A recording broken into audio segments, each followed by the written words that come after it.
نحمده ونصلي على رسوله الكريم أما بعد أعوذ بالله من الشيطان الرجيم بسم الله الرحمن الرحيم اللهم إنا نستخيرك بعلمك ونستقدرك بقدرتك ونسألك من فضلك العظيم فإنك تقدر ولا نقدر وتعلم ولا نعلم إنك أنت علام الغيوب اللهم إن كنت تعلم أن هذا الأمر خير لنا في ديننا ومعاشنا وعاقبة أمرنا فاقدره لنا ويسره لنا ثم بارك لنا فيه اللهم إن كنت تعلم أن هذا الأمر شر لنا في ديننا ومعاشنا وعاقبة أمرنا فاصرفه عنا واصرفنا عنه واقدر لنا الخير حيث كان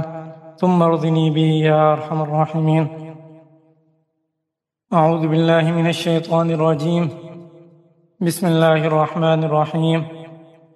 والسابقون الأولون من المهاجرين والأنصار والذين اتبعوهم بإحسان رضي الله عنهم ورضوا عنه وأعد لهم جنات تجري من تحتها الأنهار خالدين فيها أبدا ذلك الفوز العظيم وقال تعالى في مقام آخر فإن آمنوا بمثل ما آمنتم به فقد اهتدوا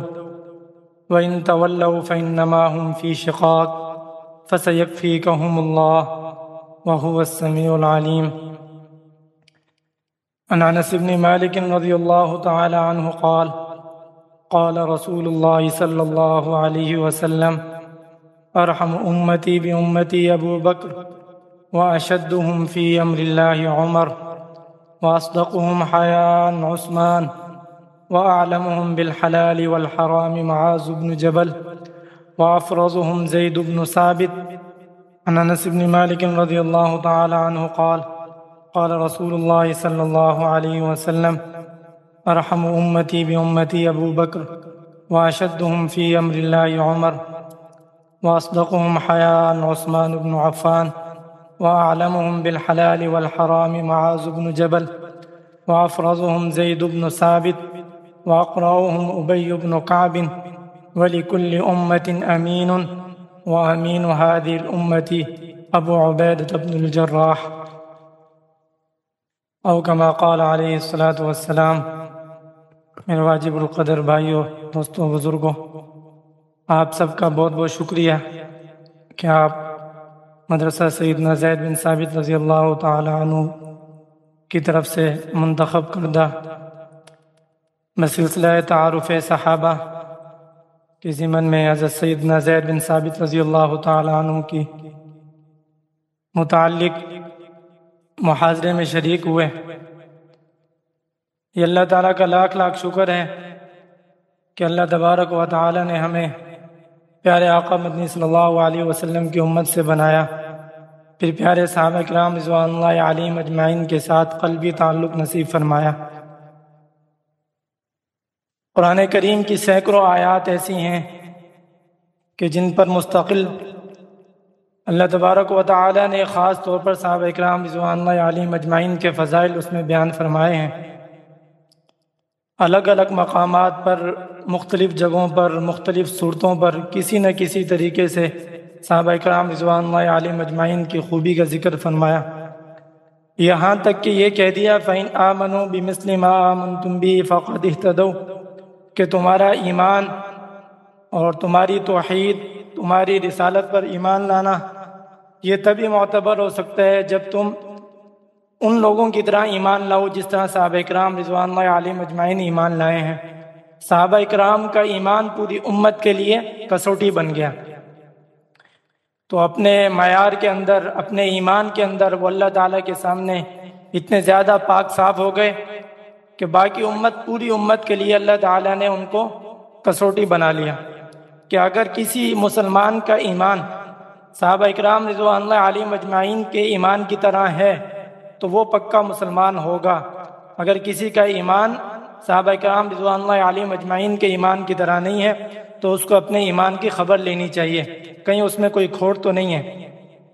اگر کوئی انسان یہ چاہتا ہے کہ وہ اپنے ایمان کا امتحان لے، اسے یقین ہو جائے کہ بھئی میرے اندر ایمان پایا جاتا ہے، تو وہ اپنی زندگی میں اپنے ایمان کے اندر دیکھے کہ صحابہ اکرام رضوان اللہ علیہم اجمعین جیسی صفات اور صحابہ اکرام رضوان اللہ علیہم اجمعین جیسے اعمال اور ان سے محبت پائی جاتی ہے یا نہیں پائی جاتی۔ اگر اس کے اندر کسی قسم کا کھوٹ پایا جا رہا ہے تو اس کا مطلب یہ ہے کہ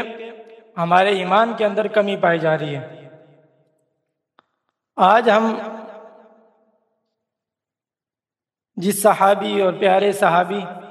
رضی اللہ تعالیٰ عنہ کے متعلق پڑھنے جا رہے ہیں، یہ وہ صحابی ہیں کہ جو زمانہ طفولیت سے، اپنے بچپن کے زمانے سے ایسی سعادت سے منسلک ہوئے کہ اپنی زندگی کے آخری سانس تک اسی سعادت کے ساتھ جڑے رہے۔ سب سے پہلے قرآن کریم کی قراءت اور حفظ میں مہارت حاصل کی، اور اتنی زیادہ قرآن کریم کی قراءت اور حفظ میں مہارت حاصل کی کہ تمام صحابہ اکرام رضوان اللہ علیہم اجمعین میں فوقیت اس میں پا گئے۔ پھر آپ صلی اللہ علیہ وسلم کے بعثت کا جو سب سے بڑا مقصد تھا، قرآن کریم کا نزول، وحی کا نزول، انسانوں تک قرآن کریم کو پہنچانا، اس کی ذمہ داری اور اس کی حفاظت اور اس کی کتابت کا سب سے بڑا جو عہدہ تھا وہ ان صحابی کو ملا۔ آپ صلی اللہ علیہ وسلم کے دور کے اندر سب سے زیادہ وحی اسی مبارک صحابی رضی اللہ تعالی عنہ نے لکھی۔ اس کے بعد عبرانی، سریانی، فارسی اور رومی زبانیں، کئی زبانیں سیکھ کر آپ صلی اللہ علیہ وسلم کے لیے خصوصی کاتب مقرر ہوئے۔ آپ صلی اللہ علیہ وسلم جب کسی بادشاہ کو، کسی علاقوں والوں کو خط لکھتے تھے، ان کی زبان میں لکھتے تھے، روم کو خط لکھ رہے ہیں تو رومی میں، فارس والے لوگوں کو لکھ رہے ہیں تو فارس میں، عبرانی اور سریانی زبان بولنے والوں کی طرف خط لکھا جا رہا ہے تو عبرانی سریانی زبان میں لکھتے تھے۔ تو اس کے لیے آپ صلی اللہ علیہ وسلم نے جس صحابی کو منتخب فرمایا، وہ صحابی یہ صحابی تھے جن کے متعلق آج ہم پڑھیں گے۔ اسی طرح بہت سے لوگ، بہت سے بادشاہ اور مختلف قبائل کی طرف سے آپ صلی اللہ علیہ وسلم کے پاس خطوط آیا کرتے تھے، اور وہ اپنی زبان میں خطوط لکھ کر بھیجا کرتے تھے۔ ان کے سفراء آتے تھے، بہت سے مختلف لوگ آپ صلی اللہ علیہ وسلم کے پاس اپنی زبانوں میں خطوط لکھ کر بھیجا کرتے تھے۔ یہ صحابی آپ صلی اللہ علیہ وسلم کے لیے ترجمان ثابت ہوتے تھے۔ وہ اپنی زبان میں آ کر خط سناتے تھے، اپنی زبان میں آ کر تقریر کرتے تھے۔ یہ صحابی وہاں پر موجود ہوتے تھے اور ترجمانی کرتے تھے آپ صلی اللہ علیہ وسلم کی۔ اس کے بعد علم کے میدان میں آگے بڑھے تو علم میراث میں آپ صلی اللہ علیہ وسلم نے سب سے زیادہ خصوصی جو سند تھی وہ ان صحابی رضی اللہ تعالیٰ عنہ کو عطا فرمائی۔ یہاں تک فرمایا کہ افرزہم زید بن ثابت، کہ صحابہ اکرام رضوان اللہ علیہم اجمعین میں میری امت میں سب سے زیادہ علم الفرائض کو، میراث کو جاننے والے زید بن ثابت رضی اللہ تعالی عنہ ہیں۔ اس کے بعد دور صدیقی میں یہی صحابی قرآن کریم کو یکجا کرنے کی لازوال خدمت سر انجام دیتے ہیں۔ عہد فاروقی میں کئی بار عمر فاروق رضی اللہ تعالی عنہ نے آپ کو اپنا نائب مقرر فرمایا، اور اس دور کے اندر مدینہ کے اندر جس کو سب سے زیادہ فتوے دینے کے اور فیصلے کرنے کی اجازت تھی وہ حضرت زید بن ثابت رضی اللہ تعالی عنہ تھے۔ عہد عثمانی میں قرآن کریم جو موجودہ شکل میں آج ہمارے پاس موجود ہے، ہم پڑھ رہے ہیں، جو موجودہ شکل میں پوری دنیا میں پھیلا ہوا ہے، یہ اتنی بڑی خدمت میں حضرت زید بن ثابت رضی اللہ تعالی عنہ نے اس امت کے سامنے پیش فرمائی۔ بہت بڑے صحابی ہیں، پوری زندگی آپ صلی اللہ علیہ وسلم کے ساتھ گزری، آپ صلی اللہ علیہ وسلم کی صحبت میں گزری، آپ صلی اللہ علیہ وسلم کے پڑوسی تھے، ہمیشہ آپ صلی اللہ علیہ وسلم کے ساتھ رہا کرتے تھے۔ اپنی کم عمری کی وجہ سے، اپنی قوت حافظہ کی وجہ سے آپ صلی اللہ علیہ وسلم کو پہلی ملاقات میں متاثر کر دیا۔ ان کے متعلق جو نشستیں ہیں، محاضرہ ہے حضرت زید بن ثابت رضی اللہ تعالیٰ عنہ کی شخصیت، حالات، خصوصیات و امتیازات کے متعلق، یہ انشاءاللہ ہم 6 نشستوں پر اسے تقسیم کریں گے تاکہ حضرت سیدنا زید بن ثابت رضی اللہ تعالیٰ عنہ کے متعلق جتنی بھی چیزیں ہیں وہ ہمارے سامنے کھل کر آ جائیں، اور نوجوان اور طلباء، علماء اور صاحب اقتدار جتنے بھی لوگ ہیں حضرت سیدنا زید بن ثابت رضی اللہ تعالیٰ عنہ سے کی زندگی سے فوائد حاصل کر سکیں، اسباق حاصل کر سکیں۔ حضرت سیدنا زید بن ثابت رضی اللہ تعالیٰ عنہ کی زندگی کے جو اہم پہلو ہیں وہ آپ کے سامنے کچھ بیان کر دیے گئے اور کچھ لکھے ہوئے آپ کے سامنے موجود ہوں گے، آپ پڑھ رہے ہوں گے۔ سب سے پہلے مختصر حالات زندگی وہ ہم انشاءاللہ پہلے محاضرے میں پیش فرمائیں گے، اور دوسری عبرانی اور سریانی زبان اور سیدنا زید بن ثابت رضی اللہ تعالیٰ عنہ۔ عبرانی اور سریانی زبان آپ رضی اللہ تعالیٰ عنہ نے آپ صلی اللہ علیہ وسلم کے حکم سے سیکھی، اور کتنے دنوں میں سیکھی، کن سے سیکھی، کس طرح سیکھی، اس کے متعلق بھی ہم انشاءاللہ اس محاضرے میں پڑھیں گے۔ کتابت وحی میں سیدنا زید بن ثابت رضی اللہ تعالیٰ عنہ کا مقام و مرتبہ آپ کے علم میں ہوگا کہ کاتبین وحی کئی صحابہ ہیں، بہت سے صحابہ ہیں، 40 کے لگ بھگ ایسے صحابہ ہیں جنہوں نے آپ صلی اللہ علیہ وسلم کے سامنے بیٹھ کر وحی لکھی، لیکن ان میں جو سب سے زیادہ مقام حاصل رہا اور جو سب سے زیادہ نمایاں حیثیت تھی وہ سیدنا زید بن ثابت رضی اللہ تعالیٰ عنہ کی تھی۔ ان کو یہ عہدہ کیسے ملا، کیسے وہ اس بڑی مسند کے اہل ہوئے، اس کے متعلق ہم انشاءاللہ اس محاضرے میں پڑھیں گے۔ غزوات میں سیدنا زید بن ثابت رضی اللہ تعالیٰ عنہ کا کردار کہ کن کن غزوات میں شریک ہوئے اور کیا کیا کارنامے سر انجام دیے، اور ان کے بدلے میں آپ صلی اللہ علیہ وسلم نے ان کو کیا کیا انعامات سے اور کن کن دعائیہ کلمات سے نوازا۔ علم الفرائض اور فن میراث میں اجتہادی اور خصوصی امتیاز، جس طرح کہ عرض کیا گیا کہ آپ صلی اللہ علیہ وسلم نے خود سند عطا فرمائی زید بن ثابت رضی اللہ تعالیٰ عنہ کو کہ افرزہم زید بن ثابت، دوسری روایت میں افرز امتی زید بن ثابت، میری امت کے سب سے زیادہ علم میراث کے ماہر زید بن ثابت رضی اللہ تعالیٰ عنہ ہیں۔ اور قرآن کریم جو موجودہ شکل میں ہمارے پاس موجود ہے، یہ اتنی بڑی خدمات اسی صحابی رضی اللہ تعالیٰ عنہ کی خدمت ہے کہ آج پوری امت جو بھی قرآن پڑھ رہی ہے اس کا جتنا بھی صلہ ہے اس صحابی اور اس کا جتنا اجر ہے وہ ان کو پہنچ رہا ہے۔ جمع قرآن کے اندر سیدنا زید بن ثابت رضی اللہ تعالیٰ عنہ کا کیا منہج رہا اور کیا طریقہ کار اور کن شرائط پر سیدنا زید بن ثابت رضی اللہ تعالیٰ عنہ نے قرآن کریم کو جمع کرنے کی کوشش فرمائی۔ آج جو ہم سب سے پہلے پڑھیں گے سیدنا زید بن ثابت رضی اللہ تعالیٰ عنہ کے متعلق، ان کی ذاتی زندگی کے متعلق پڑھیں گے، ان کا تعلق کس قبیلے کے ساتھ تھا، اس قبیلے کی ذاتی طور پر کیا امتیازات اور کیا خصوصیات تھی، آپ رضی اللہ تعالیٰ عنہ کے والد کون تھے، وہ مسلمان ہوئے تھے یا نہیں ہوئے تھے، آپ رضی اللہ تعالیٰ عنہ کی والدہ محترمہ کا کیا نام تھا، اور اس کے ضمن میں دو اہم چیزیں انشاءاللہ اس محاضرے میں آئیں گی۔ جنگ بعاث جو ہجرت سے تقریباً 3 سال یا 5 سال قبل مدینہ منورہ میں پیش آئی اور بہت خونریز جنگ تھی،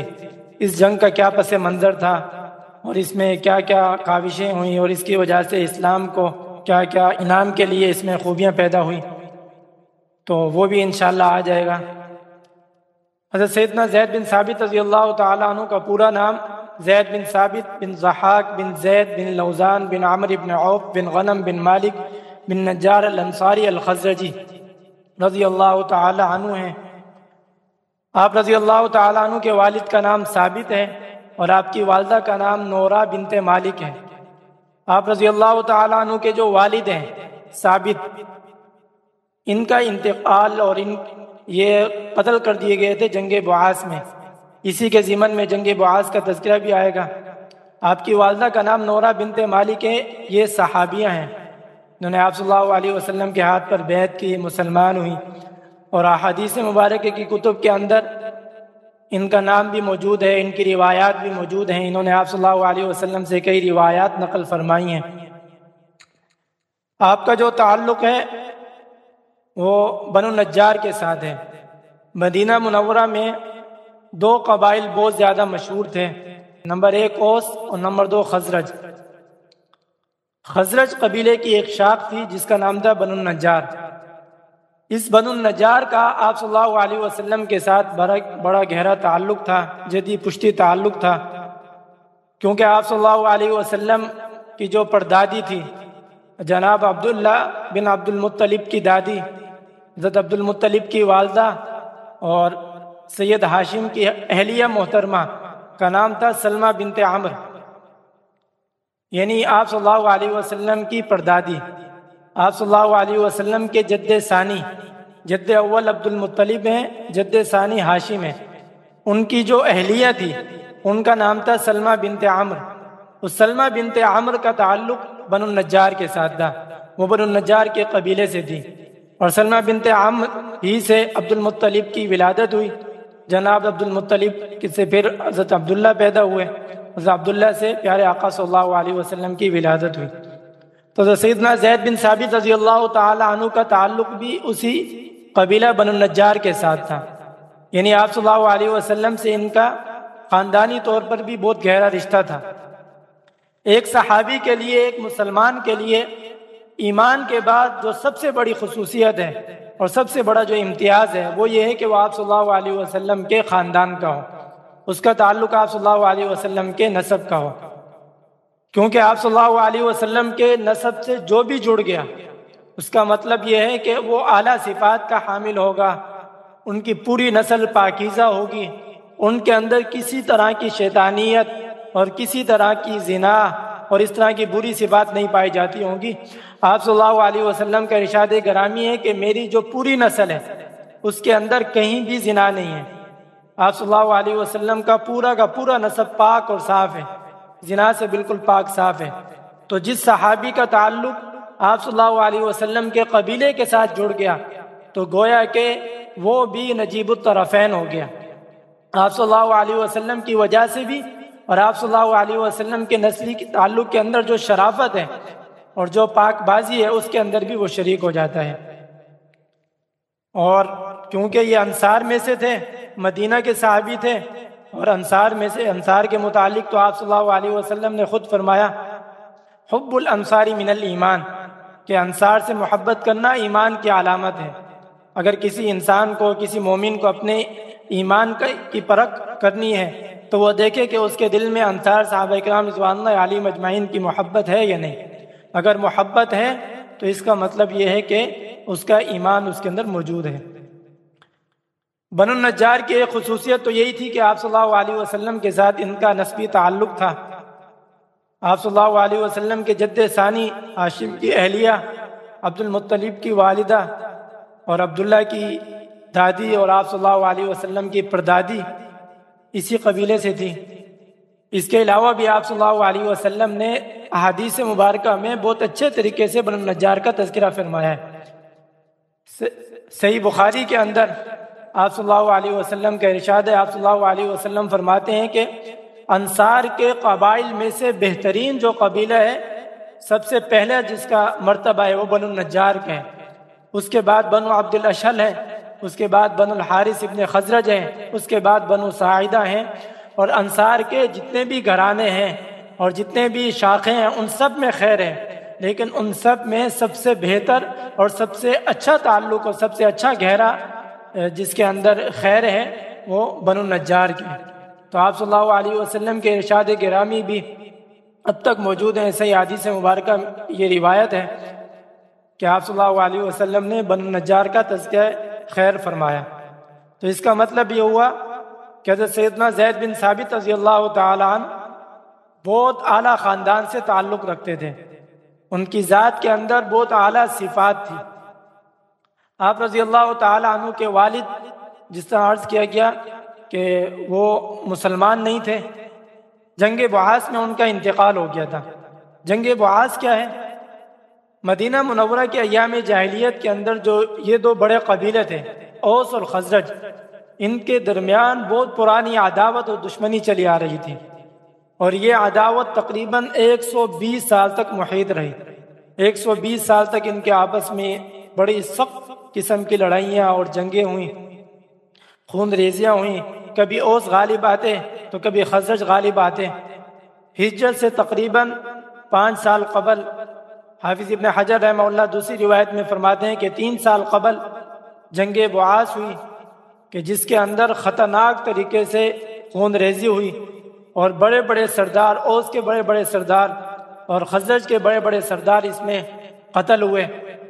اس زمانے میں اوس کے جو سردار تھے وہ حزیر تھے۔ حزیر یہ والد ہیں حضرت اسید رضی اللہ تعالی عنہ کے۔ ان کے قتل ہونے کے بعد اوس کے جو سردار بنے وہ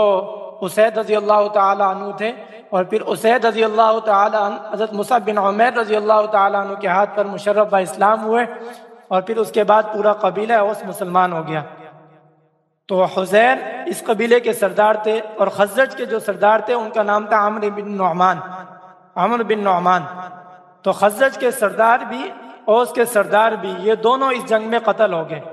اور اس کے علاوہ بھی بڑے بڑے سردار اس میں قتل ہوئے۔ حضرت سیدنا زید بن ثابت رضی اللہ تعالیٰ عنہ کے جو والد تھے ثابت بن ضحاک بن زید، وہ بھی اس جنگ میں قتل کر دیے گئے۔ تو اس وقت جس وقت یہ جنگ ہو رہی تھی اس وقت حضرت سیدنا زید بن ثابت رضی اللہ تعالیٰ عنہ کی عمر 6 سال تھی، یعنی اس کا مطلب یہ ہوا کہ ہجرت سے تقریباً 10-11 سال قبل حضرت سیدنا زید بن ثابت رضی اللہ تعالیٰ عنہ کی ولادت ہوئی۔ آپ کے والد جنگ بعاث میں جو ہجرت سے 5 سال قبل یا 3 سال قبل واقع ہوئی، اور اوس اور خزرج کے بڑے بڑے سردار ان کے اندر مارے گئے، اور یہ اس اوس اور خزرج کی سب سے آخری جنگ تھی۔ اس کے بعد کوئی جنگ نہیں ہوئی۔ اس کے بعد اسلام آ گیا، آپ صلی اللہ علیہ وسلم مدینہ منورہ میں آئے۔ جنگ بعاث کے متعلق حضرت عائشہ رضی اللہ تعالیٰ عنہ کا ایک مقولہ ہے، اور بہت شاندار مقولہ ہے کہ وہ فرماتی ہیں کہ کان یوم بعاث یوما قدمہ اللہ لرسولہ صلی اللہ علیہ وسلم فقدم رسول اللہ صلی اللہ علیہ وسلم وقد افترق ملأهم وقتلت ثرواتهم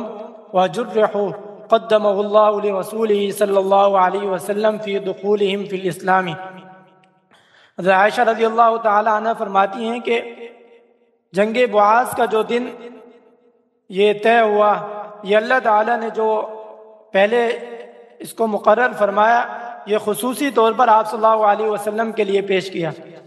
کیونکہ آپ صلی اللہ علیہ وسلم جب مدینہ میں داخل ہوئے تو ان کا شرازہ بکھر چکا تھا، اور ان کے بڑے بڑے سردار یا تو قتل ہو چکے تھے یا بہت زیادہ زخمی ہو چکے تھے۔ آپ صلی اللہ علیہ وسلم مدینہ میں آئے تو یہی جنگ ان کے اسلام میں داخل ہونے کے ذریعہ بن گئی، کیونکہ دونوں طرف سے 120 سال اتنی بڑی مدت سے مقتولین کی تعداد تھی، بڑے بڑے سردار قتل ہو رہے تھے، دونوں قبیلے تھک چکے تھے اپنی جنگ سے، اور اپنے ایک دوسرے کے قبائل کے افراد کو قتل کر کر کے تھک چکے تھے۔ اگرچہ وہ صلح کرنے پر راضی نہیں تھے، لیکن ان کا دل اس بات سے تھک چکا تھا کہ ہمارا بہت نقصان ہو چکا ہے۔ ان کو ایک ایسی شخصیت کی ضرورت تھی کہ جو آ کر دونوں کو جمع کر دے،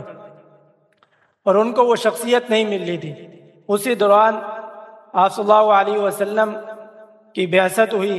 اور بعثت کے بعد آپ صلی اللہ علیہ وسلم کی شہرت ہوئی مکہ مکرمہ میں، پھر مدینہ منورہ میں، اور مدینہ منورہ سے پھر یہ بیعت عقبہ اولیٰ، بیعت عقبہ ثانیہ، اوس کے سردار کچھ لوگ آپ صلی اللہ علیہ وسلم کی خدمت میں پیش ہوئے، خزرج کے کچھ لوگ آپ صلی اللہ علیہ وسلم کی خدمت میں پیش ہوئے۔ انہوں نے اپنی ساری صورتحال بتائی، آپ صلی اللہ علیہ وسلم کے ہاتھ پر بیعت ہوئے، مسلمان ہوئے۔ پھر بعد میں جا کر آپ صلی اللہ علیہ وسلم نے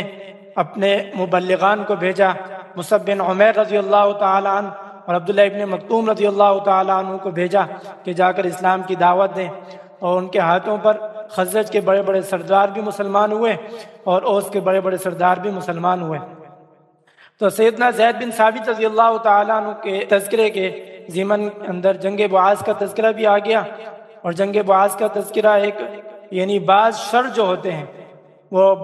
آنے والے وقتوں کے لیے خیر ثابت ہوتے ہیں۔ تو آپ صلی اللہ علیہ وسلم کے سے پہلے جو یہ جنگیں ہوئیں وہ ایک بہت بڑا شر تھا، فتنہ تھا، 120 سال سے یہ محیط تھا، 120 سال سے یہ جنگ چلی آ رہی تھی، اور آپ صلی اللہ علیہ وسلم کی برکت سے یہ جنگ ختم ہوئی۔ قرآن کریم میں اسی جنگ کے متعلق اللہ تعالیٰ کا فرمان ہے، وَاعْتَصِمُوا بِحَبْلِ اللَّهِ جَمِيعًا وَلَا تَفَرَّقُوا وَاذْكُرُوا نِعْمَةَ اللَّهِ عَلَيْكُمْ اذ کنتم اعداء فالف بین قلوبکم فاصبحتم بنعمتی اخوانا وکنتم علی شفا حفرۃ من النار فانقذکم منها۔ اللہ تبارک و تعالیٰ قرآن کریم کی اس آیت کے اندر انصار کو خصوصی طور پر اور مہاجرین کو بالعموم اس اپنی نعمت کا تذکرہ فرما رہے ہیں کہ آپ لوگ اتنے زمانے سے دشمن چلے آ رہے تھے، 120 سال سے تمہارے درمیان جنگیں چلی آ رہی تھی، دل میں بغض تھا، عداوت تھا، لیکن اللہ تبارک و تعالیٰ کی اس نعمت کو یاد کرو کہ جب تم دشمن تھے اللہ تعالیٰ نے تمہارے دلوں کو جوڑ دیا اور اپنی نعمت سے تمہیں بھائی بھائی بنا دیا۔ بعد میں خزرج اور انصار، خزرج اور اوس اتنے بھائی بھائی ہو گئے کہ ان کی مثالیں پوری کائنات میں نہیں ملتی۔ وَكُنْتُمْ عَلَى شَفَا حُفْرَةٍ مِّنَ النَّارِ، اور تم آگ کے ایک گھڑے کے کنارے پر تھے، فَأَنْقَذَكُم مِّنْهَا، اللہ تعالیٰ نے تمہیں اس سے نکالا۔ تو اس جنگ بعاث کی طرف اشارہ قرآن کریم میں بھی ہے، حدیث مبارکہ کے اندر بھی موجود ہے۔ سیدنا زید بن ثابت رضی اللہ تعالیٰ عنہ کی عمر اس وقت جب یہ ہو رہی تھی تو 5 سال تھی۔ آج کا محاضرہ ہم اسی پر ختم کرتے ہیں، تو انشاءاللہ اس کے بعد کے جو ہمارے مراحل ہیں، عبرانی اور سریانی زبان اور سیدنا زید بن ثابت رضی اللہ تعالیٰ عنہ، کتابت وحی میں سیدنا زید بن ثابت رضی اللہ تعالیٰ عنہ کا مقام مرتبہ، غزوات میں سیدنا زید بن ثابت رضی اللہ تعالیٰ عنہ کا کردار، علم الفرائض اور فن میراث میں اجتہادی اور خصوصی امتیاز، جمع قرآن میں سیدنا زید بن ثابت رضی اللہ تعالیٰ عنہ کا تحقیقی منہج، یہ جتنی بھی چیزیں ہیں یہ سیدنا زید بن ثابت رضی اللہ تعالیٰ عنہ کی زندگی کے اہم